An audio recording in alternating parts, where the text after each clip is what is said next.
This podcast is sponsored by Talkspace. You know when you're really stressed or not feeling so great about your life or about yourself? Talking to someone who understands can really help. But who is that person? How do you find them? Where do you even start? Talkspace. Talkspace makes it easy to get the support you need. With Talkspace, you can go online, answer a few questions about your preferences, and be matched with a therapist. And because you'll meet your therapist online, you don't have to take time off work or arrange childcare. You'll meet on your schedule, wherever you feel most at ease. If you're depressed, stressed, struggling with a relationship, or if you want some counseling for you and your partner, or just need a little extra one-on-one support, Talkspace is here for you. Plus, Talkspace works with most major insurers, and most insured members have a $0 copay. No insurance? No problem. Now get $80 off of your first month with promo code SPACE80 when you go to Talkspace.com. Match with a licensed therapist today at Talkspace.com. Save $80 with code SPACE80 at Talkspace.com.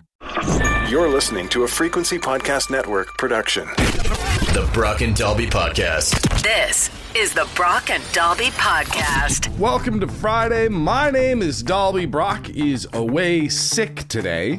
It is already mid-September, and that doesn't feel great. Can I just be the first one to say it doesn't feel fantastic that it is somehow already mid-September? Honestly, think about it. We were just in the midst of summer, and I know it's not technically fall yet, but we were in the midst of what is real summer, and then it felt like we all blinked, the kids all went back to school, the NFL started up, we're less than a month away from NHL hockey, they've already got the Halloween candy out at the grocery store, they've already got the Christmas decorations out at the Costco's. Where did the time go? I'm baffled at the idea that time has no meaning. Clocks are useless. Calendars are a joke. Every time I close my eyes, it feels like 3 extra months skips by.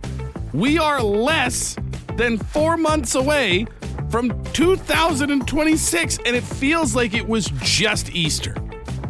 I don't understand. Time is a confusing prospect. It makes almost no sense to me. The Brock and Dalby Podcast. The Brock and Dalby Podcast. So, world's pretty messed up right now, eh? There's a lot happening all around the world. War, famine, political assassinations, violence, racism, prejudice, constant ignorance, bickering. It is a lot. And to make it worse, we've never been more connected to all the awful in the world. Social media, news feeds, algorithms, driving every awful thing in modern society straight through your eyeballs and into your squishy little brain at a startling rate. Facebook, TikTok, Instagram, YouTube, Snapchat, TV news, crazy people yelling in the streets. It kind of feels like there's nowhere to go to get away from it. And worse yet, the feeling of guilt you can get if you do try to turn away from it. Like, people will say, oh, we can't bury our heads in the sand. We can't ignore the problems of the world, or they'll only get worse. And I get that. You're right. We should be trying to fix things. But you know what else is getting worse? Our mental health every single day from being overloaded with the information and fact that things kind of suck right now.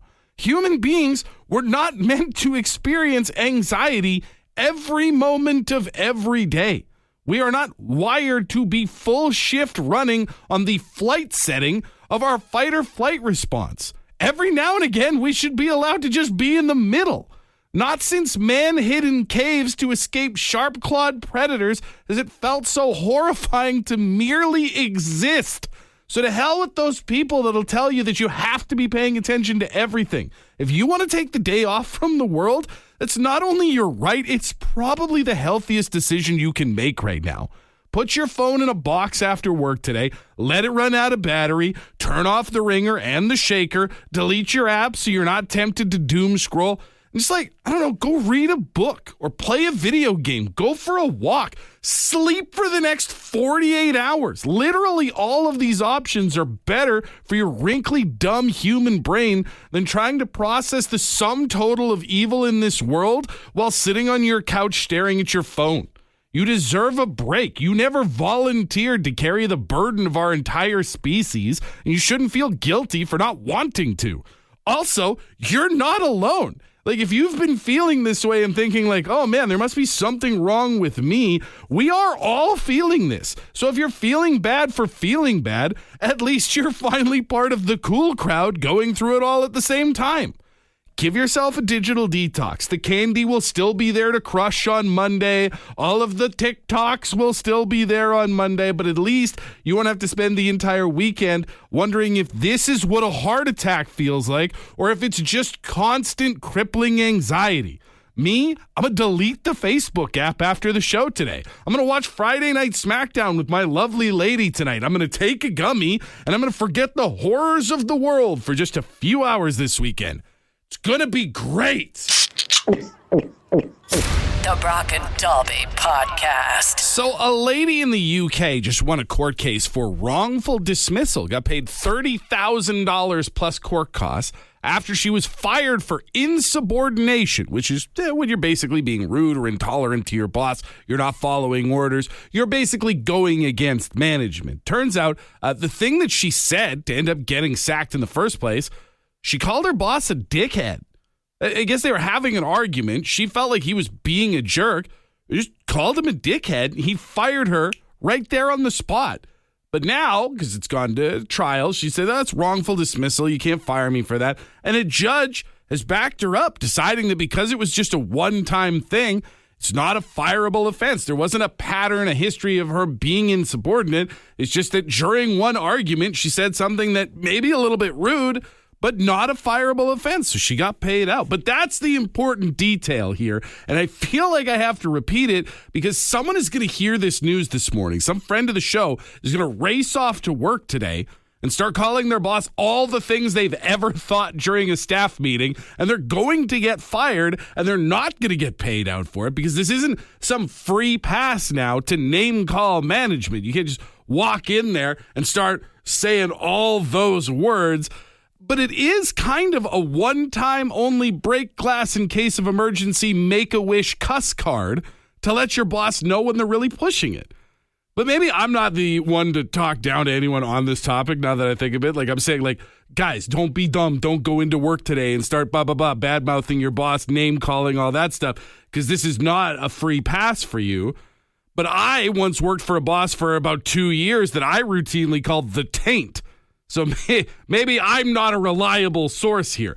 In my defense, though, the taint and I are still friends on Facebook, and I do still call him the taint, despite the fact that we haven't worked together in about 7 or 8 years now. The Brock and Dalby Podcast. A woman in the UK won a wrongful dismissal suit after she got fired for calling her manager a dickhead in the middle of an argument. And that got us talking today about sometimes the boss will make you mad and you might slip the tongue, or sometimes you just come up with a nickname that sticks for your boss. 762-555. Curtis here texted in and said, at work, we frequently call our boss the wind because he can blow in without warning and go out like a hurricane. I mean, I'm sure he's been called worse, but that one would be tough. This one here says, I used to call my ex-boss, Lord Farquaad, from the Shrek movies, because he had a lifted F-150 and had to be maybe 5 feet tall. His legs would wiggle when he got out of the truck. Let me tell you, there is no more dangerous person to name call than a short person in a management position. They are sensitive and they have the power to make your life a little bit miserable. We've got Ray on the phone. Ray, you said you got in trouble for calling your boss some names? I had a boss that came in from just a civil end of things, and he thought he knew everything construction, so he kept on arguing with all the guys. So I called him the C word on quite a few occasions, and then they got fed up of it. Yeah, I was in HR 14 times in 7 years or 6 years or something like that. Wait, when you say the C word, like that C word? That C word, yeah. How many times would you say you called him that to his face? Oh, it had to be at least a dozen times, if not more. A dozen C-sharps, and you made it 7 years? Kudos. You must have been a hell of an employee for them to keep you. Yeah, the owner loved me, but not my manager, that's for sure. This is the Brock and Dalby Podcast. Tough news for the ladies out there, as a recent survey has revealed. 3/4 of men say they are more faithful to the person who cuts their hair than they are to their significant other. Apparently, about 7 million men admitted they would feel more guilt cheating on their barber than they would on their other half. I am told that people are very loyal to their barbers. I would not know. The barber I go to is myself, and I am fairly loyal to myself, but I just cannot fathom the feeling you would have to have in your head and your heart to be like, listen, if things go sideways with my relationship, I will step out. I could see myself doing that under the certain circumstances. But I'll be damned and dead before I walk out on my barber. That man takes good care of me, and I'll treat him right. And to the ladies who are listening to this and thinking, oh my God, this is terrible news. It's not all bad news. I mean, only 3/4 of men say that they prefer or would be more loyal to their barber than to their partner. That leaves 1/4, 25% of men out there apparently still would rather be with you than with the person that cuts their hair. And those 25%, bald men. If you're looking for somebody who will stay with you through thick and thin, ladies, find yourself a bald guy. The Brock and Dalby Podcast. The Brock and Dalby Podcast. Yesterday on the show, we had somebody call in on the bad line asking for a little bit of help. They're in a relationship. It's going well. They're spicing things up in the bedroom. And he was like, it's probably just a good idea to have a safe word. Brock and Dalby, can you come up with any fun or interesting safe words? And we rattled off a whole bunch. I think the one that we ended up with was pocket sand from King of the Hill. It's probably the best way to let your partner know that it's time for whatever is happening to stop, to pull back a little bit. And then that way, if they don't listen, you can actually throw some sand in their face, and that should slow things down. But after listening to yesterday's show or yesterday's podcast, either or, this person called into the bad line with more ideas that they thought could be helpful. Hey, long-time listener, first-time caller. Just listen to your bit on safe words. I feel like the best way to take them, out of the mood instantly would be to make your safe word, their mom or dad's name. I feel like that would immediately take them out of the mood. You're just in the throes of passion, you just suddenly shout out, Elaine! That's going to cause more problems than is going to fix, I feel like. I feel like if you yell out your partner's parent's name, there's not really any coming back from that. The thing about a safe word is it's good to maintain constant consent, to let your partner know that I am no longer okay with the direction that this is taken, so that you can both sort of pull back, take a breather, and then, you can go down a path that you're both more comfortable with. But if somebody with me was to suddenly yell out Karen in the throes of passion, that's it. Yes, we are going to stop, and that's good. That's what a safe word is supposed to do. But we're not getting started again. We're not going back in. We're not being like, all right, hey, listen, now let's have a discussion about what just happened. We're just like, hey, firm handshakes. I cannot think of you without thinking of my own mother now. And that's going to be a problem for the rest of my life. So safe words are important, and they should be discussed with you and your partner before anything happens. But also remember that a safe word has to be safe permanently. It has to be mentally safe as well, because sometimes when you say things, you cannot take them back.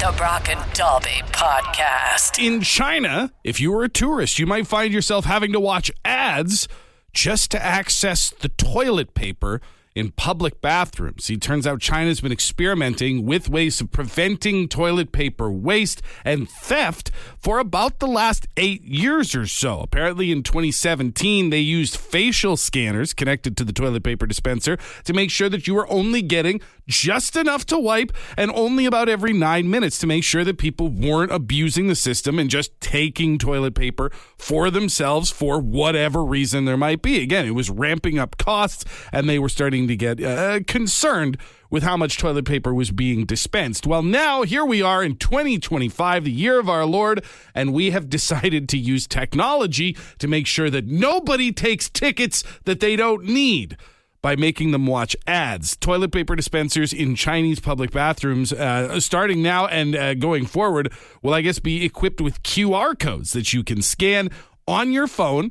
then you were given the choice to pay, which is a small fee. It's something like 10 US cents or something like that. They're not asking you to break the bank for it, but if you don't want to pay anything, you can watch an advertisement, which then becomes a chance for the people, running the bathrooms, theoretically the Chinese government, I would assume, to make some money because they'll be able to sell ads that you are forced to watch. You are a very vulnerable audience in that moment. You will watch the 30-second ad so that you can be dispensed a strip of toilet paper through the machine afterwards to clean yourself up with. So next time you go to China, make sure that your phone is well charged before you go to the bathroom. This is the Brock and Dalby Podcast. It is tough to live with other people. Like, you'll start your life, obviously, living with your parents or some sort of relative or family unit, but eventually you make your way out into the world, and then you have to start living with people that you haven't known your whole life, like roommates, or eventually, you'll find someone and theoretically fall in love, and you'll move in, maybe get married, start a family. Now you're living with tiny children that are allegedly your own. One of the bad things about living with other people is that you have to then depend on them to carry their weight to make sure that the place that you're living in isn't a complete whole. And that can lead to a lot of arguments. If you have roommates, you can ask them very politely. You can come up with chore lists. You can assign things. But if they're not carrying their weight, it can cause friction in the household. Nobody wants to be the person that's doing all the work. Well, a woman named Jess from Atlanta, Georgia, has gone viral after revealing that the way that she keeps her husband, DJ, doing his chores and doing his part to keep the house moving is that she sends him invoices for when he messes up, for when he forgets to do something. Apparently, he's a very forgetful person, and she's accepted that about him, but it does lead to the friction of he forgets to do things like the laundry, or maybe he'll forget to put stuff away when he's done with it. So she started sending him monthly bills for all of the things that she's had to do to pick up for him. So, if he leaves the toothpaste out, she mentioned, that'll cost him $5. The laundry that I mentioned earlier, depending on how much laundry he's forgetting, whether it's switching machines or to do it in general, can cost $10 to $20. And then they also have kids, so stuff like cleaning the car seat once a month can run him up to $50. Now, DJ, for his side of things, was asked, do you feel like this is maybe a weird situation that your loving partner is sending you a bill for not doing your chores? He actually took responsibility, was like, it keeps me accountable. I don't like having to pay it, so it actually makes me help out around the house. They have managed to find this arrangement that works for the two of them. All I know is that if my partner sent me a bill at the end of the month for, say, forgetting to do the dishes or maybe not vacuuming as often as I could, we're probably not going to be staying together for much longer. I just can't imagine having to make a financial contribution for stuff like let's just have a conversation. Let's just say, hey, you got to start remembering to vacuum the living room once a week or what have you. The other side of the coin, too, is the dangerous slope here is if you make more money than your partner, if you are, financially okay, which not a lot of us are in this current economy, but I could also see just being like, well, you know what? I hate cleaning the toilet. I will gladly pay the 10, 15, whatever the fine is, and I'll never clean the toilet again. Now, all of a sudden, one person in the household has become a paid maid or cleaning person, and the other person is just making it rain. Like, yeah, that's right. Clean up after me, pick up my stuff. And that also feels like maybe it's an unhealthy relationship. The Brock and Dalby Podcast. The Brock and Dalby Podcast. Have you heard about the newest trend called silent walking? Apparently, this is a big trend on TikTok where Gen Z has embraced the practice of going walking without headphones. They say it reduces stress, it sharpens your focus, it helps to improve mindfulness. They feel like they're more in the moment when they're out for a walk if they're not listening to a podcast or blaring music. And wellness experts say it's a valuable exercise for helping to tune into the present moment. which of course would be exactly why I don't think people should do this. Now more than ever, we do not need to be tuned into the present moment. That sounds like a nightmare, especially if I'm out walking. The last thing I want to be focused on when I'm out doing exercise is the moment I'm doing the exercise. I'm going to put on a podcast and try and laugh my way through it so that I don't realize how awful everything is. It's a terrible trend. Want to be a part of the podcast? Leave a message on the Bad Line. The Bad Line is the answering machine for the Brock and Dalby Show. To get the number, text the word BAD to 762-555. Thanks for listening to the Brock and Dalby podcast.